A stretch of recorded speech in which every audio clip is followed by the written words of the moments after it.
Have the cruise lines given up? It's just too hard to cruise again. Is that what we're hearing blowing in on the wind?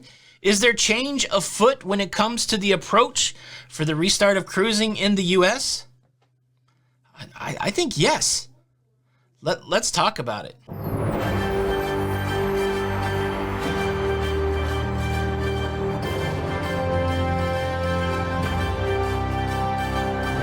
Hey, what's up everybody? Welcome back to the Cruise News Show. I'm your host Tony, here with the latest cruise updates. Well, my main thesis for today's show is that the conditional framework for sailing as put forth by the CDC sucks eggs. It's challenging, it's hard, and it's onerous. No other industry has been subjected to these type of rules when it comes to restarting their business, and the cruise lines, while they're doing their best, they're struggling. The approach of the cruise lines for the restart of cruising globally and in the United States is that the cruise lines would build a safe cruising bubble built on testing and health protocols. They would create an environment that's safer than Main Street, a cruise executive said, where people could go and frolic and have fun following the health protocols and be safer than they were at home. And that's how cruising would restart in the United States. That has been the mantra, but I think it's changing. And I think it's changing because of one big event that most of us are aware of. But before I get to that, let's get laser focused on the framework for conditional sailing. The best thing that could happen for the cruise industry for the restart of cruising in the United States would be for the framework for conditional sailing to go away. Forget all that hubbub, bub. Now, there's 3 conditions that will allow that framework to go away. The first condition is that COVID-19 is no longer declared as a public health emergency by the government. Condition number 1. That happens if all of a sudden COVID is not a public health emergency. This framework goes away. Number 2, the director of the CDC just rescinds the order. If he woke up tomorrow and said, we're being a little too hard on the cruise industry, let's just take this framework away, that could happen. It's not going to happen, but that could happen. And then number 3 is a time frame.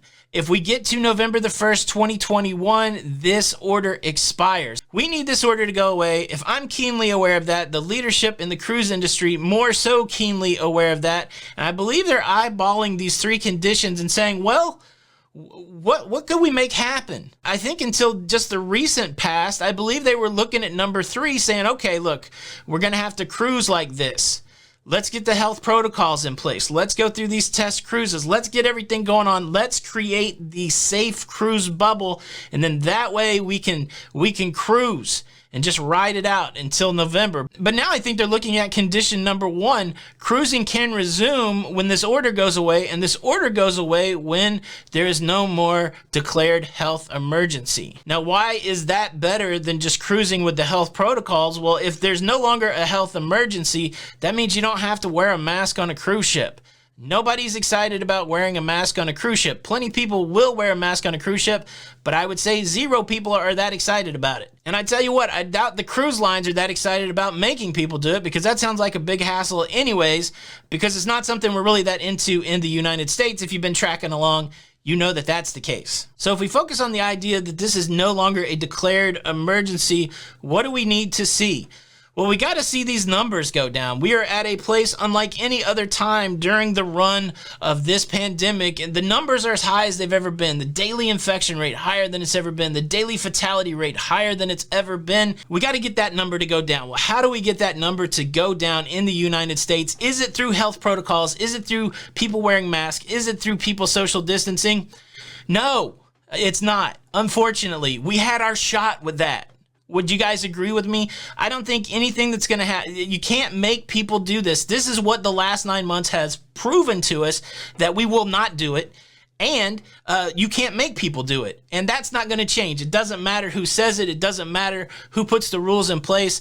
People are not going to do the health protocols here in the United States. I firmly believe that. So what's the other option? Of course, the other option is the vaccine. Man, everybody is starting to hang their hat directly on the vaccine as the thing that will make these numbers go down and the thing that will make this no longer a national emergency. The end of our national nightmare is now hanging on these vaccines. You hear that a lot in the public square. You hear people talking about it. You hear people saying, yes, we believe the vaccines will return life to normal. And look, I didn't think that's where the leaders in the cruise industry were at. I thought they were still doing the cruise bubble because they've had success with it in Europe and they've had success with it in Asia. I really thought the cruise bubble was going to get us cruising again. Now I'm resigning myself to the fact that that may not be true. I told you over the weekend about Norwegian Cruise Line looking into whether or not they could mandate a vaccine. And then on top of that, one of the biggest champions of the cruise bubble, CEO of Royal Caribbean Group, Richard Fain, is now, he doesn't seem as excited about the cruise bubble. He released a statement today. And it seems like this may be the last video that he releases for the year. Let me share a little bit of Richard's words with you. Listen to what Richard says. I don't want to tell you what I think he says. I'll wait till we come back. I don't want to predispose you. But let's listen to what Richard has to say, and we'll finish this discussion in just a second. Today, we're in the middle of a very dark period. Confirmed infections in the U.S. are running over 200,000 per day, and fatalities are approaching 3,000 a day. Our communities are locking back up. It's a mess, and we're not at the end of this spike. We have lots and lots more pain to come through before it turns. This upsurge is particularly frustrating because we and the experts have been so consistently wrong about this virus. It's a sneaky virus. The modality and the ease of transmission are very different from anything the medical establishment has seen or expected. And the new testing and medications aren't curbing the spread as quickly as so many had anticipated. We're now performing over 2 million tests a day, and still the virus keeps spreading. Hey, let me jump in real quick. It's important what Richard Fain is saying, but I realized I included a chunk of 3 minutes of Richard talking, which you could zone out on that. Please don't zone out on that. He's making a couple important points, where we've come from, where we're at now, and then what the future looks like. And it's really interesting how he sees the future of cruising. It's coming, but you got another couple minutes, so stay with Richard. It's a little dry, I get it, but hey, I just wanted to pop in. And while I'm here, let me invite you to subscribe to this channel. If you like staying up to date on all of the latest cruise news, please consider subscribing with the notification bell on. That way you don't miss out on any of these updates. Take it away, Richard Fain. We had hoped that the combination of tests, protective protocols, and treatments would enable a restart of cruising as early as this month. But the scale of the spread and the reaction to the increased prevalence throughout the country has made that impossible. On the other hand, the arrival of highly efficacious vaccines is a game changer. Yippee! I've repeatedly referred to the vaccines as the ultimate weapon against COVID-19. And now they're here. Now we don't have to rely solely on testing and health protocols to enable society to open up. Now, finally, we have vaccines to lead the battle against COVID. The vaccines will bring down the prevalence of COVID-19 in society to a much more manageable level. They will protect those who are most vulnerable, and they will make the consequences of getting the disease less severe. All of this is going to enable society to open back up. Now, we all know it's not going to be an immediate fix. It will take some time, but finally we can see a more clearly defined timeline. The vaccines won't instantly provide herd immunity, but they will reduce the prevalence of COVID, and that will allow us to resume our lives much faster. And when the turn comes, it's pretty clear to me that it will come quickly. Right now, the cases seem to be growing rapidly, and it's hard not to think that they will continue to grow indefinitely. But they won't. They will reach a peak, and then they will start to fall just as fast as they rose. Obviously, as the cases fall, society, including our cruises, will begin to open up, and I believe that the demand will grow quickly. People are tired and frustrated, and they want to get away from this Groundhog Day experience. The demand for new experiences will blossom. Previously, we expected cruising to resume based on creating a virtual bubble of safety on a ship, even if the rest of the country was experiencing significant spread. Vaccines change all that. Today we envision that the key, but not the exclusive factor, will be the vaccines rather than purely the protocols. So this is Richard Fain. This is the guy that really touted the cruise bubble, the guy that said it was going to be safer on a cruise ship than on Main Street.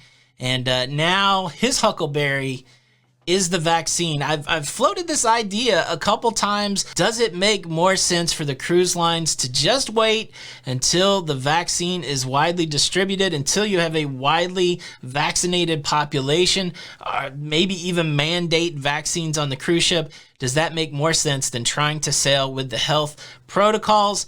Richard didn't say it specifically, but there's definitely some overtones in his language that suggest that they like vaccines better than health protocols, and maybe most cruisers do too. I feel like the times are changing. I feel like the cruise safety bubble maybe popped.